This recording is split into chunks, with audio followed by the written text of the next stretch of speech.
Օրհնյալ Տեր մեր Հիսուս Քրիստոս ամեն Հայր մեր որ հերկինս ես Սուրբ եկեցի անուն քո եկեցե արքայություն քո եկեցին գամ քո որպես հերկինս եւ հերկրի ըսած մեր հանապազորդ տուր մեզ այսօր եւ թող մեզ պարդիս մեր որպես եւ մեկ թողունք մերոց պարտապանած եւ մի տանիրս մեզի փորձություն այլ փրկյազ մեզի չարե Զիքոյ արքայություն եւ զորություն եւ փառք հավիտյանս ամեն իմաստություն հոր Հիսուս դուր մեզ իմաստություն բարին խորհել խոսել եւ գործել քո առաջ ամեն ժամ եւ չար խորհուրդներից խոսքերից ու գործերից փրկիր մեզ եւ ողորմիր քո արարածներին եւ ինձ բազմամեղիս Քրիստոս հարյավ իմերելոց նստեք սիրելիներ թող Տեր օրհնի բոլորիս խաղաղության մեջ պահի Այնքան ուրախ եմ, որ այսօր մեր թեման հարության շրջանի հետ համընկա, որտեղ պիտի խոսենք հենց ննջեցյանների, մեռելների հարության մասին, որ արդիական շատ թեմա է։ Այսօր 4-րդ գլուխը ավարտում ենք, վերջին հատվածը պիտի սերտենք 12-ից 17 համարը, ուրեմն այս հատվածը միշտ թաղման արարողության ժամանակ ընթերցվում է եկեղեցու կարգի մեջ, ժողովրդին հիշեցնելու թե ինչքան կարևոր է հարության հույսով ապրել այս աշխարհի մեջ։ Ցավոք սրտի շատ մարդիկ անտարբերությամբ են լսում այս տողերը կամ երբեմն ոմանք էլ ճպացնում են թե այս ինչ հեքիաթներ եք պատմում, ինչ եք խոսում, մարդը մի անգամ ծնվում է, մեռնում է, ինչ հարության կամ ինչի համար մենք պետք է հավատանք այդ ամեն ինչին։ Բայց հիմա կտեսնենք մանրամասն քննարկելուց հետո թե ինչքան կարևոր է այս հարության խորհրդի մեջ իրականում մտնել եւ հավատալ։ Մենք անցյալ անգամին տեսանք, որ Պողոս Արաքյալը խոսեց, թե նախ ավարտեցինք այն բաժինը, որ խոսում էր մարդու պոռնկական կյանքի մասին, որ սեռական կյանքի փոխնելու, աշխատանքի կարևորության մասին, ամեն մեկ օր իր գործով պիտի զբաղվի, բարիքը գործելու մասին։ Հիմա արդեն շատ պիտի խոսենք հարության մասին։ Գիտեք, Հեթանոս աշխարհի մեջ, երբ որ Պողոս Արաքյալը գնաց այստեղ Թեսաղոնիկեցիներին քարոզեց, 3 շաբաթում ինչ պիտի հասցներ քարոզել։ Հավատացին, բայց շատ հարցեր մարդկանց մեր, հատկապես մեռելների հարության մասին, որտեղ Թեսաղոնիկեցիները կարծում էին, թե իրենք մինչև իրենց մահանալը պիտի Հիսուսին տեսնեն։ Բայց հիմա իրենցից շատերը մահացան, հիմա ինձ մեջ շփոթ էր առաջացել, արդյոք հարություն կա, թե չկա։ Բայց եթե իրենք մահացան, իրենք ողջ մնան, Հիսուսը գա, մահացածներին ինչ պիտի անենք, ինչպես պիտի կարողանանք մեր ննջեցյանների համար օգտակար լինել։ Այս հարցերը, որ բոլոր ժամանակներում կարծես թե հենց այսօրվա մասին է գրած լինի Պողոս Արաքյալը։ Եվ տեսնենք թե ինչքան կարևոր պատգամներ ունի այսօր մեզ փոխանցելու։ 4-րդ գլխի 12-րդ համարը։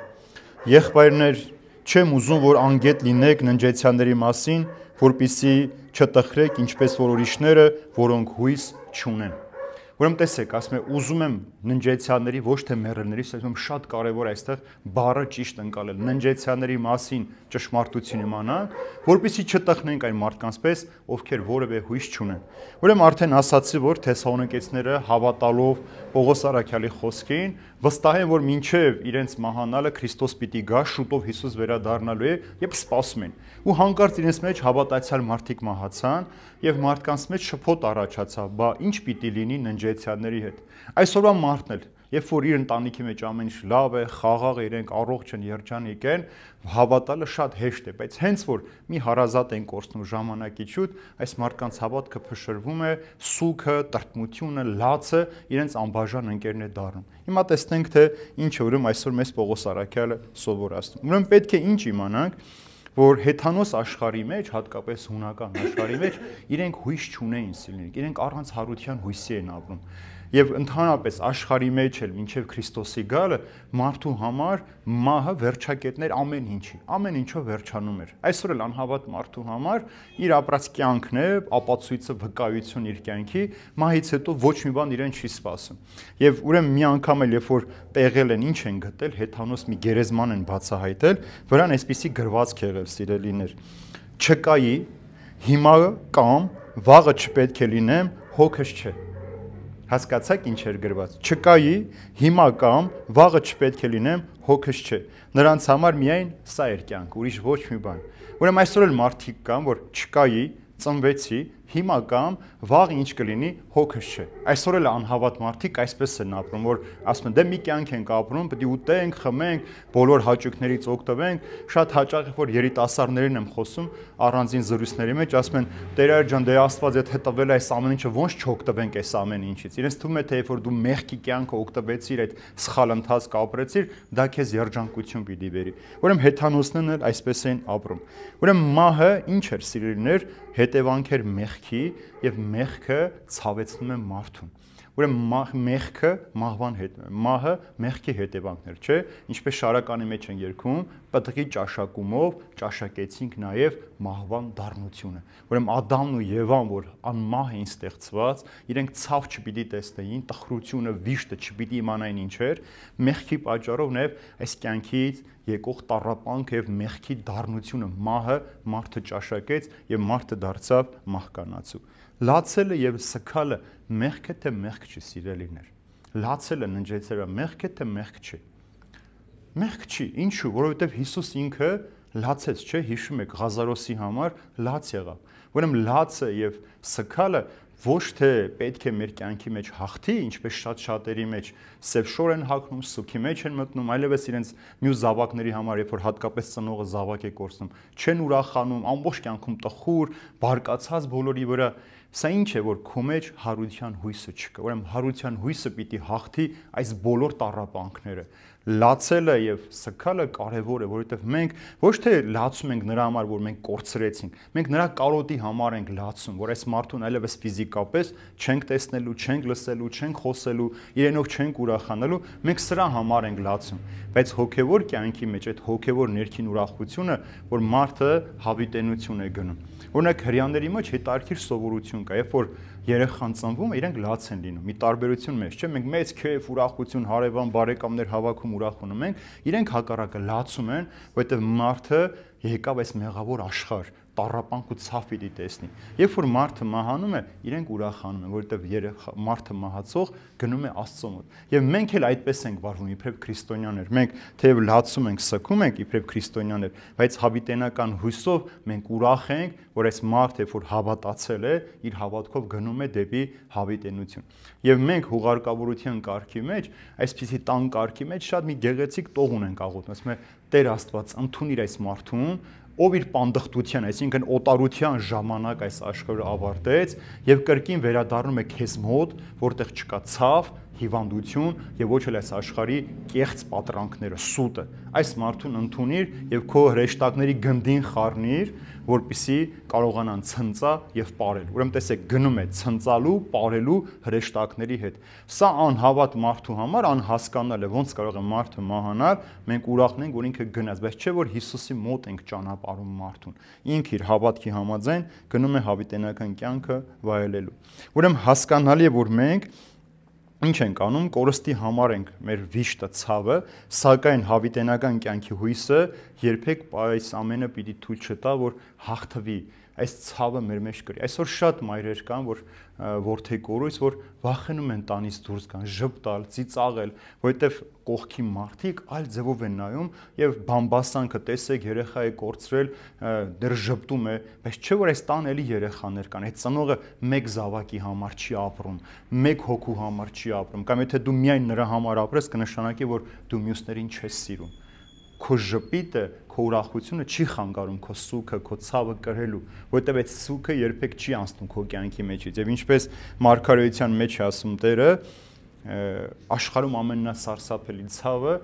ծնողի ցավն է, որ զավակ է կորցրել, դա չի բուժվում։ Երբ որ դու քո ծնողին կորցնում ես եւ դու զավակ ես ծնում, քո ծնողի կարոտը քո զավակից գնում է, առնում ես, բայց երբ որ դու քեզանից ծնվածին ես կորցնում, այդ ցավը մնում է։ Բայց հարության հույսով, ինչպես Դավիթ մարգարեն է ասում, քանի զավակս հիվանդ էր, ես աղոթում եի իր բժշկության եւ փրկության համար։ Քանի որ զավակս մահացած, ինձ մեկ բան է մնում՝ սպասել իմ ժամանակին։ Մենք էլ պիտի գնանք։ Եվ հաջորդ օրվա հուղարկավորության այգուցի կարգի մեջ ասում ենք եւ մխիթարիր այս մարդկանց հոգիները, ովքեր եկել են իրենց սիրելիին ճանապարհելու, որպիսի մինչեւ իրենք էլ այս կյանքի ալեկոծված ծովից դուրս գան ու վերադառնան դեպի հավիտենություն։ Ուրեմն այս ֆիզիկական բաժանումը մեր կյանքում ժամանակավոր է։ Անգամ արցունքների մեջ մարդը պետք է հույսը երևա, հույսը տեսնի հարցունքների մեջ, որ սա վերջակետը չէ։ Մենք այդ հողաթմբի համար չենք ծնվել այս աշխարհի մեջ։ Պարզապես մահը մեղքի հետևանքն է, որ մտավ մեր կյանքի մեջ։ Ուրեմն Պողոս Արաքյալը նաև այստեղ ուզում է մեզ հասկացնել, որ մահը ամեն ինչի վերջը չի, քանի որ քրիստոնյան հույս ունի եւ մեր կյանքը շարունակում է նաև ֆիզիկական մարմնի մահից հետո, սիրելիներ։ Մեր ֆիզիկական մարմինն է մահանում, հոգին կարող է մահանալ։ Ոչ, որովհետև հոգին անմահ է ստեղծված եւ հոգին Աստծուն է պատկանում։ Երբ որ մենք էլ ննջած մարդու համար աղոթում ենք, մենք իր հոգու համար ենք աղոթում, մենք իր մարմնի համար չենք աղոթում, իր հոգու փրկության համար։ Եվ հիմա անդրադառնամ այս ասում եմ եղբայրներ ուզում են որ տեսեք ննջեցյալների մասին ճշմարտությունն իմանաք։ Ինչ ասել է ննջեցյալ։ Ուրեմն այսպես են կոչվում այն մարդկանց, ովքեր արդեն ֆիզիկապես մահացել են, չէ՞։ Եվ ինչպես որ մենք պարկում ենք քնելու եւ հարթնանալու հույսով ենք պարկում քնելու, ուրեմն հարությունն էլ այդ արթնությունն է մարդու մահկանացու ֆիզիկական մարմնի, որ Հիսուս ասում է գերեզմանները կբացվեն, բոլոր մարդիկ դուրս կգան եւ հոգին ու մարմինը պիտի միավորվի, նորից նույն մարդը պիտի դառնա։ Մենք հարության հույսով ենք ննջել, բայց շուտով պետք է արթնանանք։ Ուրեմն հարությունը դա է մեզ տալի, որ մարդը, որ մահանում է այս աշխարհի մեջ ֆիզիկապես, հարության հույսով ինքը նորից պիտի արթնանա։ Եվ այդ արթնության համար ենք մենք ապրում։ Ավելի շատ ցավալի է անհավատի մահը, սիրելիներ, երբ որ մարդը չի հավատում։ Ես ամեն անգամ ցես մի անգամ ասում որ ինձ համար երբեմն ներքին պայքարն որ մարդը իր ամբողջ կյանքի ընթացքում սուրբ հաղորդություն չի ստացել, սուրբ գիրքը չի ընթերցել, ինքը երբեք աչքերը վերև չի բարձրացել, Տիրոջը չի խնդրել, գնալ այս մարդու համար ինչ աղոթել։ Շատ դժվար է։ Եվ անհավատի համար է բան, իսկ հավատացյալի համար շատ հեշտ է, որտեղ հավատացյալ մարդը Հիսուս ասում է, ով որ ինձ հավատա, թեև մեռնի, պիտի շարունակի ապրել։ Ուրեմն քրիստոնյան, ով որ հավատում է, հավատքով ապրում է, նա հույս ունի, իսկ անհավատի համար հույս չկա փրկության, որովհետև մահից հետո ինքը այլևս չի կարող ապաշխարել։ Եվ տեսեք օրինակը մենք տեսնում ենք Աղքատ Ղազարոսի առակի մեջ, չէ՞, որ ասում է մեծահարուստը տանը 5 եղբայր ունեմ, Ղազարոսին ուղարկիր մեր տուն, թող եղբայրներս ասի, որ ցոփ ու շովայտ կյանքով, մեղքի կյանքով չապրեն, որ այստեղ չհայտնվեն։ Ինչ է պատասխանում հայր Աբրահամը, որ իրենք ունեն Մովսես, ունեն օրենքներ, մարգարեություններ, եթե չեն հավատացել, մեռելներից մեկն է որ գնա իրենց, նորից չեն հավատալու։ Ուրեմն տեսեք մահից հետո վերջանում է ապաշխարության հնարավորությունը։ Ինչու է ինքնասպանությունը աններելի մեղք, որովհետև չի կարող ինքը իր համար ապաշխարել։ Այսքան մենք ողջ ենք, մենք այս աշխարհի մեջ ցանկացած պահի կարող ենք ապաշխարությունը անցնել։ Եվ ինչպես որ Զարթուցիչ արդեն ասացի, արթնացնում է մարդուն քնից, հարության ավետիսը հույսն է, մարդուն արթնացնում է մեռելայնությունից, մեղքի գերեզմանից, այդ հույսը տալով մեզ։ Ուրեմն մահը ամենագեղեցիկը նկարագրել է Հակոբոս Առաքյալը, ասում է մարմինը առանց հոգու։ Ուրեմն մարմին առանց հոգու, մահը մեկ բառով այսպես են կոչվում, հոգին դուրս եկավ մարդու մեջից, մարդու մարմինը դառնում է անշնչ, անշնչացած մարմինն ենք տեսնում։ Հոգին, որտեղ պատկանում է Աստծուն։ Եվ ինչպես որ մահը ժամանակավորքուն է մարդու մարմնի համար, բայց ոչ երբեք հոգու համար, սիրելիներ։ Երկրորդ բան այստեղ ննջեցյալների մասին։ Գերեզման բառը, որ մենք ասում ենք, ինձ համար գերեզմանը միշտ վատ երանգ ունի։ Հայերենի մեջ շատ գեղեցիկ է հանգստարան կամ քնարան։ Այսպես է հայերենի մեջ բառը քնարան, որտեղ մարդը քնած է արթնանալու հույսով։ Դրա համար եւ մենք որ մենք ննջեցյալներին դնում ենք գերեզմաններ ուշադիր նայեք, մարդկանց դեմքը դեպի արևելք է նայում, որտեղ Հիսուս արևելքից պիտի գա, որպեսզի մեր ննջեցյալները իրենք էլ առաջին են ողջերի պես ականատեսը լինեն Հիսուսի գալստյանը։ Եվ երբ որ մենք դնում ենք մարմինը գերեզմանի մեջ, այդ փոսի մեջ որ դնում ենք, կանայք չեն լինում այնտեղ։ Այնտեղ 3 անգամ հող օրհնում ենք եւ լցնում ենք փոսի մեջ, որովհետեւ Ադամի մեղքի պատճառով երկիրը անիծված էր, բայց քանի որ ննջեցյալը հավատքով ա, մենք իր տունը, դա իր բնակարանն է,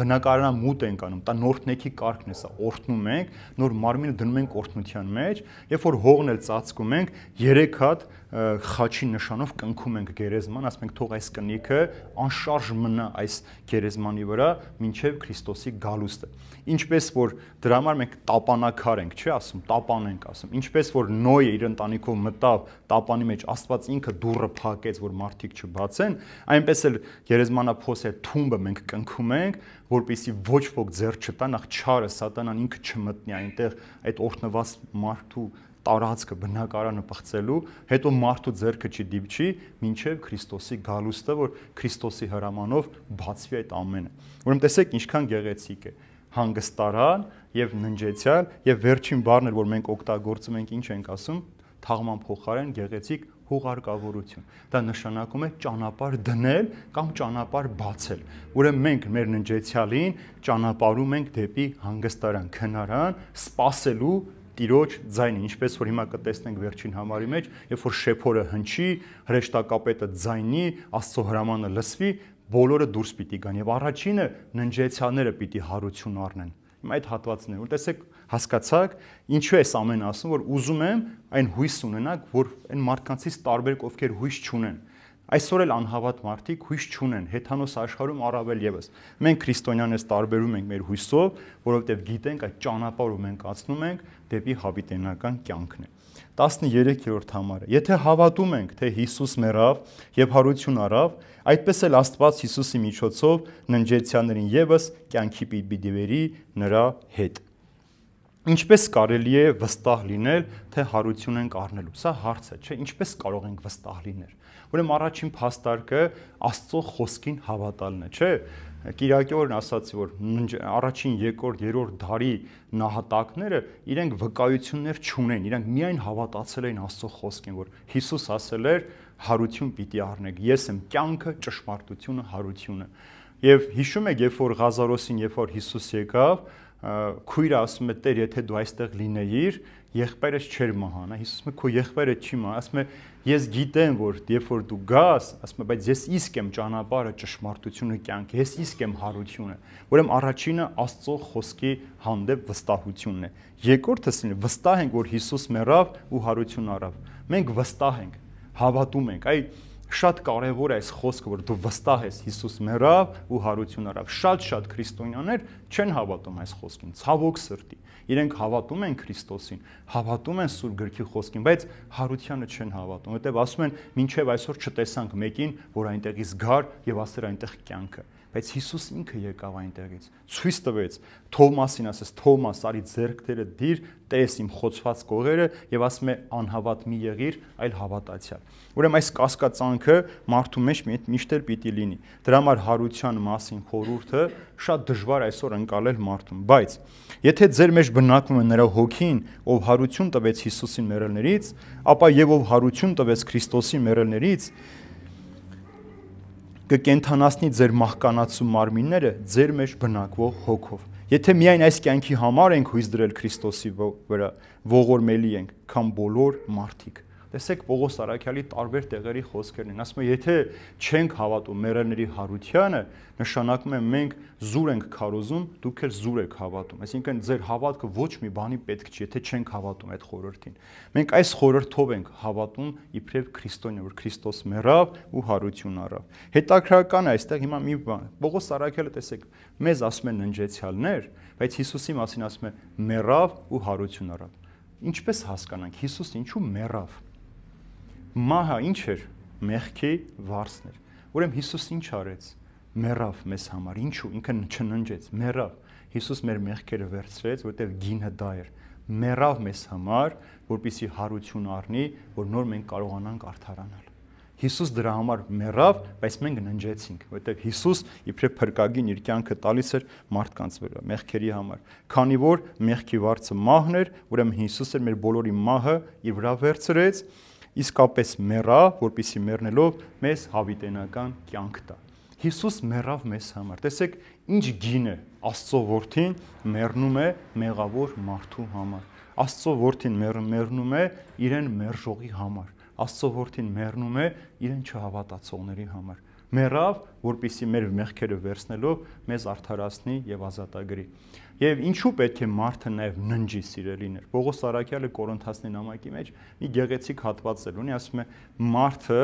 մեղավոր է, մեղքերին, կրքերին, ցանկություններին ենթակա, պիտի անպայման դնի հողի մեջ, որպեսզի այդ ամբողջը մեռնի իրականում, մարդու մեջ բոլոր ցանկությունները մեռնի,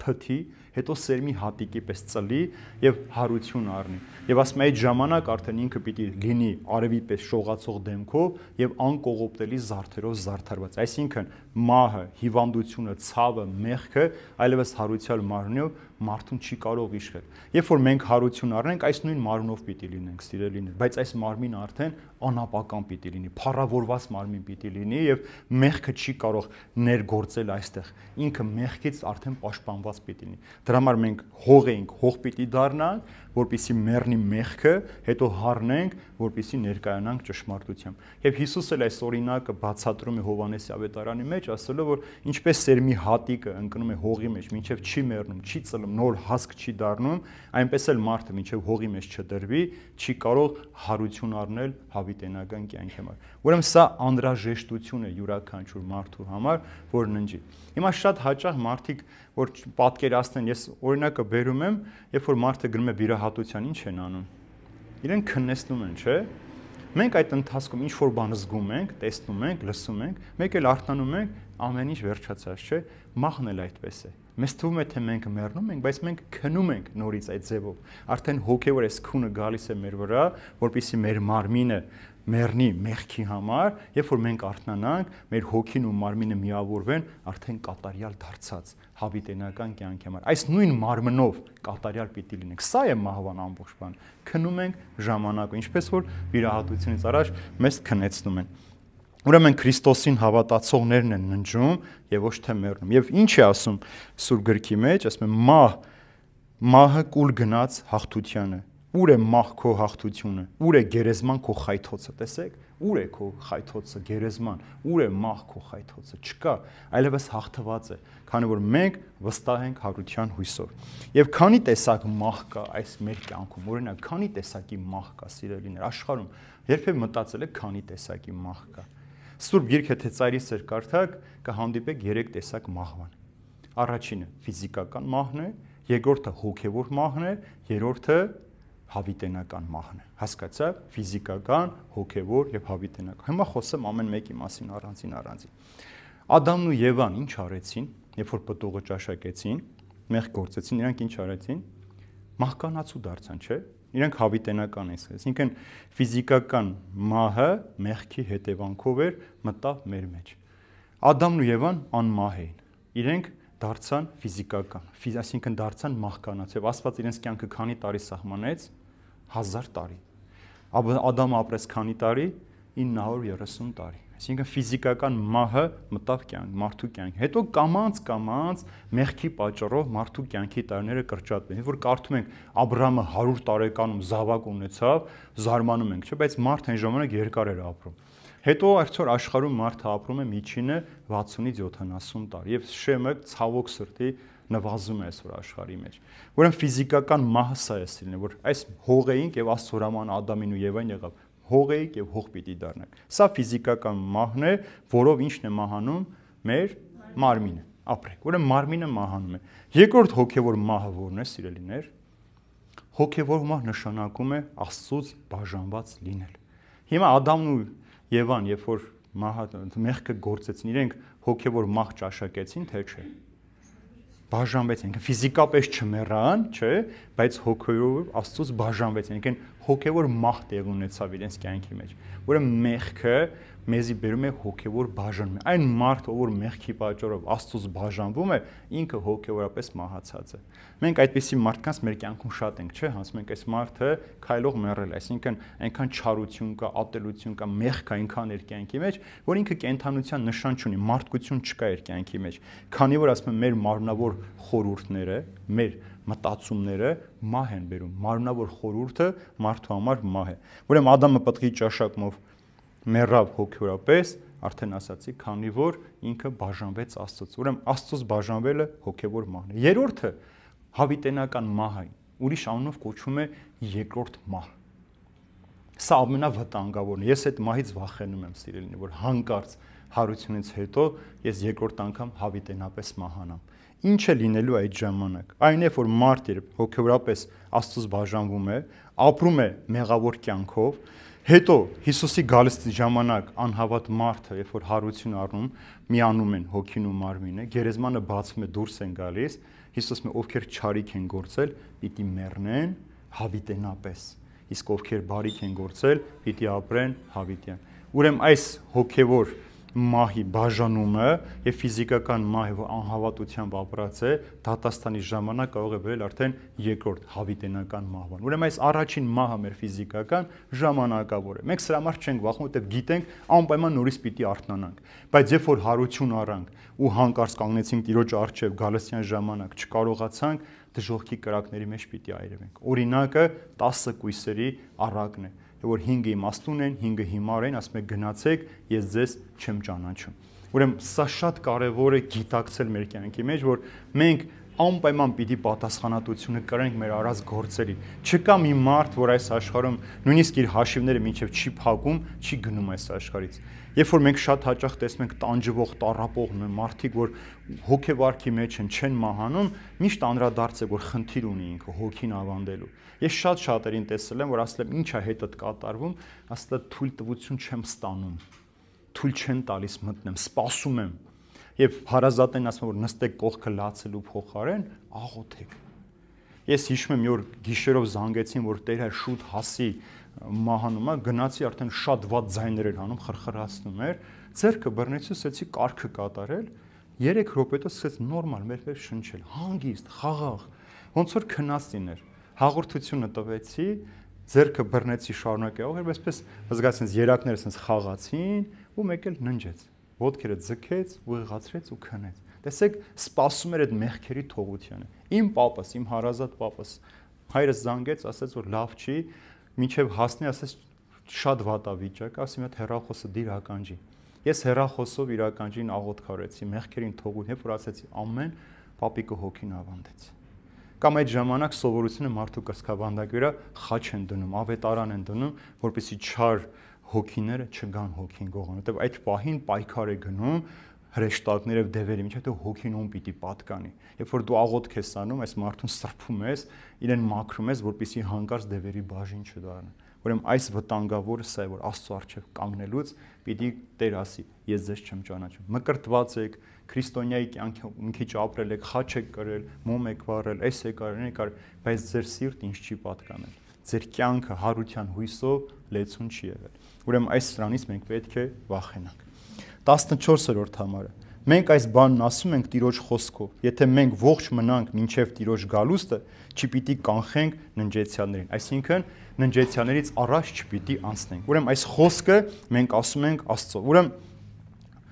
նոր կտակարանի մեջ սա միակ դեպքն է, որ Աստծո խոսքն է, այսինքն Աստված է ասել, չի ասում Հիսուս է ասել, ասում է այս ամենը մենք Աստծո խոսքով ենք հաստատում, որ Աստված խոսել է եւ ասել է։ Այս խոստումը Աստծո խոսքն է, յուրաքանչյուր քրիստոնյա այս խոստումով պիտի հավատա եւ ապրի, որ մենք ննջեցյանից առաջ չպիտի անցնենք։ Ինչն էր մտահոգություն այս տողը գրելու սիրելիներ։ Հիմա տեսեք, ես մի անգամ էլ ասեցի, որ մեր Արցախ աշխարհը կորցրեցինք, հազարավոր գերեզմաններ թողեցինք, չէ՞։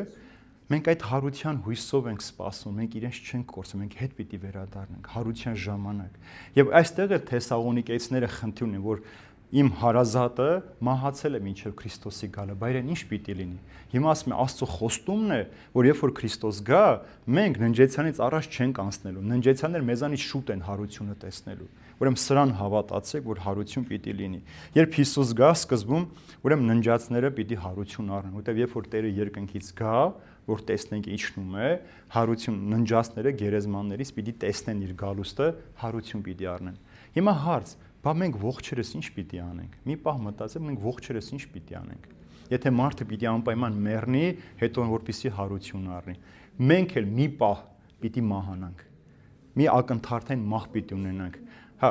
չէ, ոչ թե տեսնելուց պիտի վախենանք ու մահանանք, Տիկին Սամվելյան։ Մենք մի ակնթարթ պիտի մեռնենք, որտեղ մինչև չմեռնես, այս մեղքերը, կրքերը քո մեջ չեն հանգնի, այդ ակնթարթային մահը պիտի տեսնենք ու հարություն առնենք, բայց ննջեցյանները մեզանից շուտ պիտի լինեն եւ երկին պիտի գնան եւ պիտի ուղեկցեն Տիրոջը։ Եվ այս սա նշանակում է, որ ննջածները, ննջած հավատացյալները առաջինն է երկինք մտնելու։ Ուրեմն նրանք ոչինչ չեն կորցնում։ այսինքն մահանալով, ննջելով այս աշխարհի վրա, իրենք ոչինչ չեն կորցնում, որտեղ իրենք առաջինը պիտի տեսնեն Քրիստոսին երկնքից գալուց եւ Քրիստոսի հետ իրենք առաջինը պիտի մտնեն երկինք ուրախությամբ ու հաղթանակած։ Հասկացաք, դրա համար ասում եմ, մենք ննջեցյաններին չենք կանխելու, իրենցից առաջ չենք անցնելու, իրենք մեզանից շուտ են։ Այսինքն ձեր հույսը չկտրեք, որ եթե որևէ մեկը մահացել է, իր համար ամեն ինչ վերջացած է, իրենց համար ոչինչ վերջացած չէ։ Երբ որ խոսում ենք, ինչ ասում Աստված, ես մեռելների Աստվածը չեմ, ես ողջերի Աստվածն եմ, Աբրահամի, Հակոբի, Իսահակի, ուրեմն Աստված ողջերի Աստվածն է։ Աստծո համար չկան ողջեր եւ մեռածներ, Աստծո համար կան բոլոր տեսակի մարդիկ իր համար ողջ են եւ իր ներկայության մեջ են։ Ոմանք շարունակում են այս երկրի վրա ապրել, ոմանք էլ արդեն հանդերձյալ կյանքում սպասում են Տիրոջ գալուստին։ Եղավ, հասկացանք այսքան։ Հիմա 15-րդ համարը, որովհետև Տերն ինքը ազդարարության նշանով, հրեշտակապետի ձայնով եւ Աստծո շեփորով պիտի իջնի երկնքից եւ Քրիստոսով մեռածները առաջինը հարություն պիտի առնեն։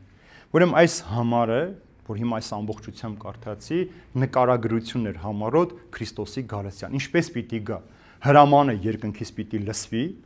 հրեշտակապետը պիտի ձայնի, շեփորները պիտի հնչեցնեն եւ Քրիստոսին պիտի տեսնենք երկնքից իջած, գալիս է եւ ննջեցյանի հետ երկինք է տանում դիմավորելու։ Հիմա համառոտ բացատրեմ այս ամենը։ Սա երկրորդ գալուստի նկարագիրն է։ Ինչ ասել հրամանը լսվի։ Ինչ հրամանի մասին։ Ով հրաման պիտի տա, որ այս ամենը կատարվի, սիրելիներ։ Կամ ազդարարության նշան, այսպես թարգմանաբար այսպես է։ Ուրեմն Աստծո հրամանը պիտի գործի դրվի, այն է։ Հիսուս երբ որ մկրտվեց, ինչ եղավ։ Երկնքից ինչ լսեցինք։ Դա է իմ սիրելի որդին։ Երբ որ Հիսուս լեռը բարձրացավ պայծառակերպեց, ինչ լսեցինք։ Դա է իմ սիրելի որդին, դրան հետևեցեք։ Այսինքն Աստծո հրամաններ, սա իմ որդին է, լսեք եւ հետևեք։ Հիմա էլ Աստված Քրիստոսի գալստից առաջ երկնքից պիտի ասի. հիմա, հենց հիմա պատրաստվեք։ Գալիս է։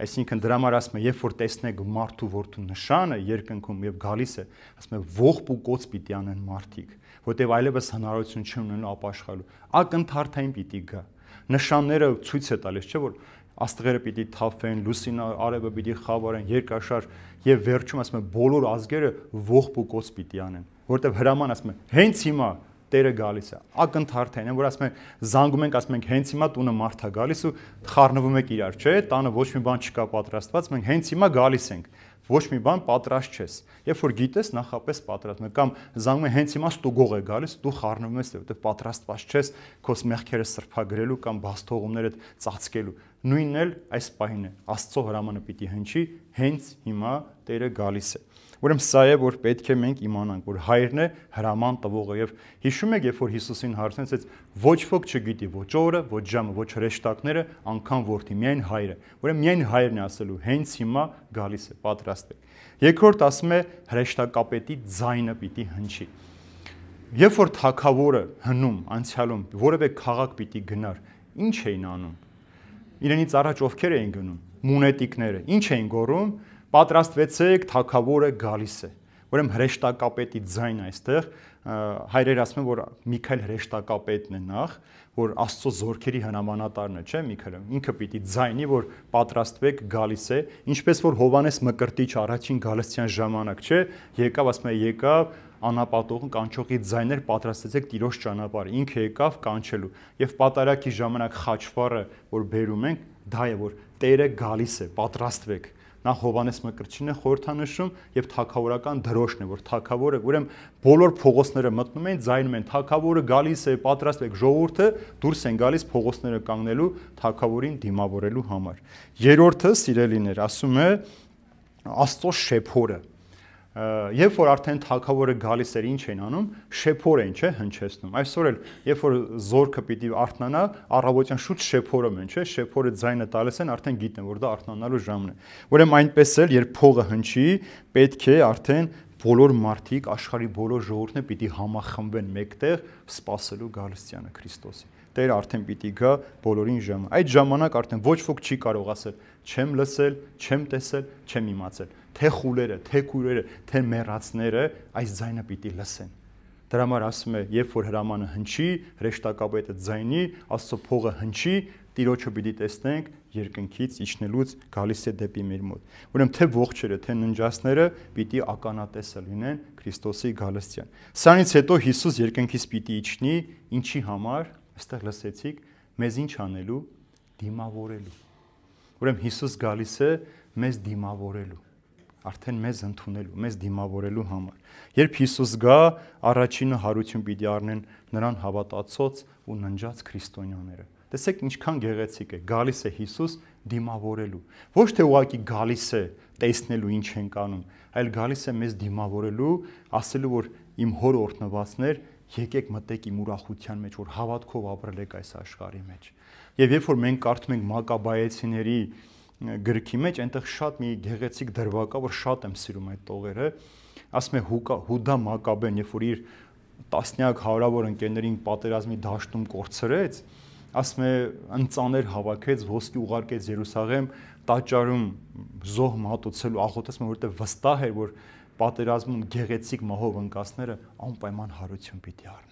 Գեղեցիկ մահ են ասում, պատերազմում ընկածները գեղեցիկ մահով, որովհետև Աստծո պատվիրանն են կատարել, սերը ցույց են տվել իրենց օրինակով, սիրել են եւ ապրել են, նահատակվել են ուրիշներին փրկության համար։ Եվ դրա համար Տերը պիտի գնա իրանց դիմավորել, ինչպես որ Տերը հաղթանակած մտավ երկինք հրեշտակների դասերը ամեն օր Տիրոջը դիմավորեցին, ընդունեցին, այնպես էլ հարություն առած, երբ որ մարդիկ գնան երկինք, այդ մեծ ուրախությունը պիտի լինի, որ մարդիկ իրենց կենդանության օրոք հարության հույսով են իրենց աչքերը փակել, հարության հույսով են ննջել։ Անցյալ տարի մի տղա ունենք, երկար ամիսներ չարչարվեց, մորաքույր անհավատ էր, բայց երբ որ ես ամեն օր գնում էր այդ աղոթելու, խոսելու, տեսավ հանգիստ մահը, այդ անհավատ մորաքույրը դարձի եկավ,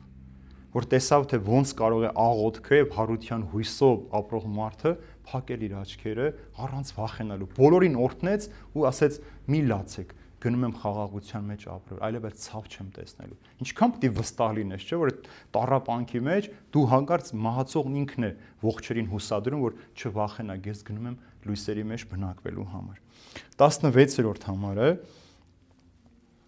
Ապա եւ մենք, որ կենթանի մնացած պիտի լինենք, նրանց հետ միասին պիտի հափշտակվենք, տարվենք ամպերի վրայից Տիրոջ առաջ օդում եւ այդպես մշտապես Տիրոջ հետ պիտի լինենք։ Ուրեմն երբ որ հարություն առնեն մեր ննջասներս, դրանից հետո նաև մենք ողջ մնացածներս նրանց հետ միասին պիտի ամպերի վրա տարվենք Տիրոջ հետ մշտապես լինելու համար։ Արդեն ասացի, որ մենք էլ հրոպեական մահ պիտի ունենանք եւ հարություն առնենք եւ պիտի միանան արդեն ննջած ու հարություն առած քրիստոնյաներին։ Մենք ողջերս պիտի միանանք իրենց, ոչ թե իրենք մեզ, այլ մենք պետք է իրենց միանանք Տիրոջը դիմավորելու համար եւ հափշտակվելով Տիրոջը դիմավորելով մենք երկնքում պիտի մնանք եւ հավիտյան միասին պիտի լինենք։ Ինչ է սա նշանակում, սիրելիներ։ Հափշտակություն բառ ասել դուք ինչ եք հասկանում։ Ուրեմն հափշտակություն բառացի նշում մի տեղից վերցնել եւ այլ տեղում դնել, հայտնվել այնտեղ։ Երբ որ մենք կարդանք Գործք առաքելոցը, հիշում եք, որ Փիլիպոս առաքյալը ներքինուն մկրտեց, ու ասում է միանգամից հափշտակվեց Սուրբ Հոգուց, հայտնվեց ուրիշ տեղ, այսինքն այստեղից վերցնել, դնել այնտեղ։ Ուրեմն ինչ է նշանակում, մենք ինչպես պիտի հափշտակվենք, սիրելիներ։ Ուրեմն այս հափշտակության բառի հետ 3 ընկալում կա քրիստոնեական աշխարհի մեջ։ Շատ չմանրամասնեմ, բայց կարճ փորձեմ մի քանի տողով բացատրել։ Ուրեմն առաջինը բողոքական եկեղեցու հավատքի մեջ հավատում են այսպես, որ հափշտակությունը պետք է տեղ ունենա Հիսուսի երկրորդ գալուստից առաջ եւ միայն Հիսուսին հավատացողներ պիտի երկինք հափշտակվեն, երբ սկսի մեծ նեղությունները։ Գիտեք որն է մեծ նեղություն, որ այսինքն չարչարանքներ, դավաճանություն, սպանություն, մատնություն պիտի լինի, այսինքն Քրիստոսից առաջ, Քրիստո գալուստից առաջ մեզ պիտի հափշտակի, մենք ինչ որտեղ պիտի սպասենք, մինչև այս նեղությունները վերջանա եւ մենք խաղաղության մեջ ապրենք։ Երկրորդ մի մասը բողոքական ունեցողների մասն էլ հավատում են, որ հափշտակությունը տեղի պիտի ունենա մեծ նեղությունները սկսվելուց հետո։ Երբ որ սկսվեց նեղությունները, հետո պիտի տեղ ունենա, նրա կեսին հափշտակություն պիտի տեղ ունենա, հավատացյալները երկինք պետք է հափշտակվեն, նեղությունները պիտի շարունակվեն, այն դրանից հետո երկրորդ գալուստը պետք է տեղ ունենա։ Սա կոչվում է հազարամյա թագավորության խնդիր, որ մեծ բաժանում կա։ Այսինքն այս երկու տեսակետի մեջ ինչ է, որ Տերը պիտի գա, հափշտակի իրեն հավատացողներին, 1000 տարի պիտի Հիսուս թագավորի, խաղաղության ժամանակաշրջան պիտի լինի, հետո 1000 տարի հետո նոր դատաստան պիտի լինի։ տրամաբանական չի, չէ՞, որտեղ Հիսուս գալիս է միանգամից դատել։ Եթե պիտի Հիսուս գա 1000 տարի թագավորի, էլ ինչի համար է նորից դատաստան տեսնում։ Եթե այսպես նենք, ուրեմն Տերն երրորդ անգամ է գալիս, մի անգամ գալիս է թագավորելու, մի անգամ էլ գալիս է դատելու համար։ Առաքելական, ավանդական եկեղեցին նաև մենք հավատում ենք այսպես սիրելիներ, որ հափշտակությունը տեղի ունենա Հիսուսի գալստյան ժամանակ։ Երբ Հիսուս գա, հավատացյալները պիտի հափշտակվեն եւ հավատացյալները Հիսուսի հետ դատաստանի ժամանակ պիտի դատեն անօրեններին։ Հասկացաք, ուրեմն 1000 տարի այս ժամանակը, որ ասում են, նախ Սուրբ գրքի մեջ թվակները գիտեք, սրանք խորհրդանշանակ են։ Պետրոս Արաքյալն ասում է, Աստծո 1 օրը 1000 տարի, 1000 տարի 1 օր է։ Հիմա երբ որ ասում ենք Աստված 6 օրում արարեց երկիրը, մենք կարող ենք հասկանալ 6000 տարում արարեց երկինքն ու երկիրը։ Ուրեմն հասկացաք, հափշտակվեց, այսինքն այստեղից Տերը մեզ պիտի վերցնի եւ պիտի տանի այնտեղ։ Նրանք, ովքեր որ հարությանը հավատալով ապրում են եւ ողջ են լինելու այդ ժամանակ, այսինքն մենք եթե վաղը Հիսուս գա, մեզ պիտի վերցնի, տանի իր երկնքի արքայության մեջ լինելու։ Հիմա այս 3 բացատրություն որ տվեցի, մեկ բան հստակ է, որ Տերը անպայման պիտի դատի, սա եմ ուզում որ դուք հասկանաք, որ Տերը գալիս է դատելու համար ողջերին եւ մեռածներին։ Նրանք, ովքեր հավատացել են, կապրեն, ովքեր չեն հավատացել, հավիտենական մահվան պիտի արժանանան։ Եվ վերջին այսօրվա 17-րդ համարը, ուրեմն մխիթարեցեք միմյանց այս խոստումներով կամ քաջալերեք իրար այս մտածումներով։ Ինչ ասել է մխիթարեք։ Այսինքն հարության հույսի խոստումով միմյանց քաջալերեք, որ ոչինչ չի պատահելու։ Եվ մենք քրիստոնյաներս հավիտենական կյանքի հույս ունենք, Հիսուսի հարություն պիտի առնենք եւ հարությամբ պիտի ապրենք։ Սա ինչի ասում այս մտածումներով իրար քաջալերեք։ Օրինակ այսօր հուղարկավորության է մինչև դասը։ Ինչ էր այնտեղ տեսնում ես։ Ներսում միայն կանայք են նստած, իրար հետ խոսում են տարբեր նյութերից, չգիտես իրենք ինչ են եկել այդտեղ։ Դրսում տղամարդիկ ընդհանրապես քաղաքականություն, անձնական կյանք, իրենց բիզնեսներ, իրենց ամեն ինչի մասին խոսում են, աղոթք չկա, մի հատ էլ բերում են դուդուկ նվագողներին, այնտեղ դուդուկ են նվագում ու ոչ ոք ոչ լսում է, ոչ տեսնում է, ոչ հասկանում է ինչի համար են եկել։ Եվ ննջեցյալի մեն ամենամոտ զավակը կամ կինը նստած լացում են ու լսում են դրսում ծիծաղի ձայները, բարձր խոսակցությունները։ Ուրեմն մենք, երբ որ գնում ենք այնտեղ, հիշում եք Հայրոսի աղջկա պարագանել։ Երբ որ եկավ Հայրոսը, ասաց աղջիկս մահացել է, գնացին, արդեն ինչ են արել, կանչել են երաժիշտներին, նվագում էին, գոռում էին, լացում էին։ Հիսուս էլ ասաց աղջիկը չի մեռել, քնած է, բոլորը ծիծաղեցին։ Հիսուսը ինչ մեկ ասում է, քնած է։ Եվ Ղազարոսի պարագան ասում է, մեր եղբայր Ղազարոսը քնած է, ասում է, դե Տեր, եթե քնած է, կարթնանա։ Չէին հասկանում, որ Հիսուս հարության մասին է խոսում։ Ուրեմն մենք այս մտածումով, երբ որ գնում ենք իրար տեսնելու, որևէ մեկին ցավակցելու, այս խոստումներով, այս մխիթարությամբ իրար հետ պիտի խոսենք, որ սա վերջը չէ։ Մենք լացում ենք, տխրում ենք, ցավ ենք ապրում, այս հարության հույսով ենք այս ամենը անում։ Նոր արևածագ պիտի լինի այս մարդկանց եւ բոլորիս համար։ Եթե այս մխիթարության խոսքերը չկա, մարդիկ անդադար պիտի լացեն, անդադար պիտի տառապեն։ Եվ շատ հաճախ էլ մարդիկ գնում են ննջեցյալի հարազատից, իր զավակից կամ կնոջից ավելի բարձր են լացում։ Կարծես թե իրենց սուք ավելի շատ է, իրենց տառապանքը ավելի շատ է եւ իրենք այդ տառապանքը ավելի ծանր են տանում։ Այդպես չի կարող լինել։ Դա երբեմն նաև դուրս է գալիս, որ մարդկանց ավելի է դրթում հուսահատության մեջ ապրելու։ Եվ դրա հետ մեկտեղ էլ մի բառ են ասում. Տեհար Աստված ինչ արեց։ Տեսար Աստված ինչ արեց։ Այսինքն Աստված չարեց։ Մեղքը մարդու ընտրության հետևանքն է, մեր ընտրությամբ է մահը մտել մեր կյանքի մեջ, Աստված մարդուն մահկանացու չի ստեղծել։ Եվ եթե դու այս հարության հույսը չունես քո կյանքի մեջ, անդադար պիտի սքանք, տառապենք ու լացենք։ Եվ ոչ ոք չպիտի Հիսուսի վերադարձի օրը չգիտի, երբ է Հիսուս գալու, մենք գիտենք, երբ պիտի գա, չգիտենք, բայց բոլորս պարտականություն ունենք միշտ պատրաստ լինելու։ Այսինքն այս մխիթարության խոսքը նաև սա է, որ մենք էլ պատրաստ լինենք, հաջորդը կարող ենք մենք լինել։ Ես միշտ ասում եմ, դուք միշտ ներկա եղել եք, տեսել եք, որ հաջորդը կարող եմ ես լինել։ Միշտ պատրաստ եղեք։ Մենք չգիտենք, երբ որ առավոտը մենք արթնանում ենք, մենք չգիտենք երեկոն կտեսնենք թե չէ, կամ երբ որ մենք պարկում ենք քնելու, մենք չգիտենք լույսը կտեսնենք թե չէ։ Երբ որ մենք ճանապարհ ենք գնում, մենք չգիտենք տեղ կհասնենք թե չէ։ Մենք հարության հույսով ենք այդ ամեն ինչը անում։ Ինչպես որ սերմ ցանողը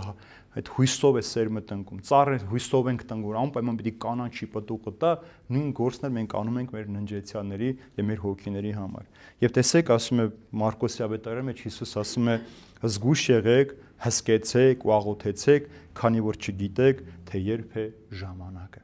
Ուրեմն հսկեք եւ աղոթեք։ Հսկելը նրա համար է, որպեսզի մենք մեր հոգին, մեր մարմինը զերծ պահենք մեղքերից եւ աղոթենք, որպեսզի երբ որ գա ժամը, մենք չվախենանք, հուսահատության մեջ չընկնենք։ Եվ օրինակը մենք տեսնում ենք նաեւ խաչված ավազակների զրույցը, մյուսը մեկը հայոյում էր Քրիստոսին, ասել դու ես Քրիստոսը, համ քեզ փրկիր, համ մեզ,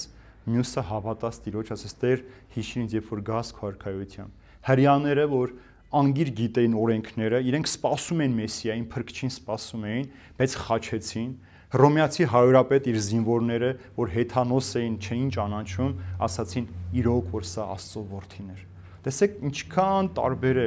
մարդը, հավատացյալ մարդ իր կյանքի վերջին վայրկյանին կարող է կորցնել ամեն ինչ, իր ամբողջ կյանքը, ոնց որ մենք կաթը կթում, հետո միամիտ խփում ենք, շուռ ենք տալիս, այնպես էլ դուք ամբողջ կյանքի ընթացքում հավատալով ապրել, ցավի մեջ, կորստի մեջ հրաժարվել այդ քո հավատացածից եւ կարող ես դու ամբողջ կյանքում մերժած լինել, մահվան ժամին ասել Տեր, հավատում եմ, փրկիր ինձ ու փրկվես։ Ուրեմն այսքան կարևոր է հարության խորհրդով ապրել այս աշխարհի մեջ, սիրելիներ։ Եթե կա հարության հույսը, ուրեմն մեր մեջ նստած է նաև անմահությունը։ Երեք մի կնոջ հետ խոսեցի, առողջական խնդիր ունի։ Շատ հուսահատված, նույնիսկ մտածում էր իր կյանքին վերջ տալու, մաշկային խնդիր ունի, բայց ասում եմ, կարևոր չի քո արտաքինը, հասկանում ես, քո ներքին մարդու մասին մտածիր։ Երբ որ դու հավատում ես, ես հավատում եմ, աղոթում եմ, ուրեմն եթե հավատում ես, աղոթում ես, դա այդպես էլ պիտի լիներ։ Հավատալով նորից շարունակի աղոթել, թող փորձությունը շատանա քո կյանքի մեջ, բայց դու իմացիր ինչի համար։ Պետրոս Սարաքյանն ասում է, թող մեկը, որ գողության, սպանության, քիթ ուրիշի գործ մեջ խոթելու համար տառապում է, թող դա հանկարծ չարչարանք չհամարի, այլ երբ որ դուք Տիրոջ անվան համար չարչարվեք, դա ձեզ համար օրհնություն համարեք։ Եվ մի ուրիշ տողի մեջ էլ ասում է, եթե արդարը հազիվ է փրկվում, մեղավոր ինչ պիտի անի, այսինքն երբ որ մենք մեղք ենք գործում, հավատալով, զղջումով, ապաշխարությամբ հազիվ ենք փրկվում, բանհավատ որ ամբողջ կյանքի ընթացքում մեղք գործելով ինքը ոնց պիտի փրկվի։ Ուրեմն այս հարության խորհրդից է ամեն ինչ գալիս։ Հավատացիր հարությանը, հավատացիր հավիտենական կյանքին, քո կյանքը այլ ընթացք ունենա։ Այս ժամանակավորի համար հավիտենականը չես կորցնի։ Այս ժամանակավորի համար ատել չես դնի քո կյանքի մեջ, սուտը չես դնի, կեղծիքը չես դնի, ամեն վայրկյանդ կօգտագործես սիրելու համար, ներելու համար, որպեսզի հարության վկան դինեք։ Այսքանը սիրելիներ, թող Տեր օրհնի մեզ, խաղաղության մեջ պահի, մենք ավարտեցինք 4-րդ գլուխը եւ այս վերջին հատվածը ամենակարևորն էր մեր կյանքի մեջ, թե ինչ է սպասում մեզ, երբ որ մենք ննջենք, երբ որ մենք մեր աչքերը փակենք այս աշխարհի մեջ, երբ որ մենք այս աշխարհում փակենք, մենք հանդերձյալում պիտի բացենք Տիրոջ ներկայության մեջ։ Պարզապես ես միշտ ասում եմ, մենք մեր բնակության հասցեն ենք փոխում։ Այս տանն ենք ապրում, հիմա մեր նոր տան մեջ ենք ապրում, մինչև Տիրոջ գալուստը։ Եվ մարդը միշտ այդպես փոխում է, չէ՞ իր տունը այս աշխարհի մեջ։ Այդքան էլ ճիշտ։ Մենք մեր հասցեն ենք փոխում, եւ այդ նոր հասցեի մեջ պիտի պատրաստենք Տիրոջը դիմավորելու համար, եւ Տերը անպայման պիտի գա։ Եթե չլինի Պողոս Արաքյալը գեղեցիկ խոսք ունի, ասում է, ես իմ բարի պատերազմը ավարտեցի, հիմա գնում եմ ինձ սպասող պսակը ստանալու։ Այսինքն ես հարության հույսով ապրեցի, հիմա էլ գնում եմ այդ հարության պսակը ստանալու եւ ասելու Տեր, օրհնյալ է քո հարությունը, օրհնյալ ես, որ դու գալու ես Տիրոջ անունով եւ ես ուզում եմ, որ քո ներկայության մեջ ապրել։ Աստված պահապան բոլորիս սիրելիներ, շնորհակալություն։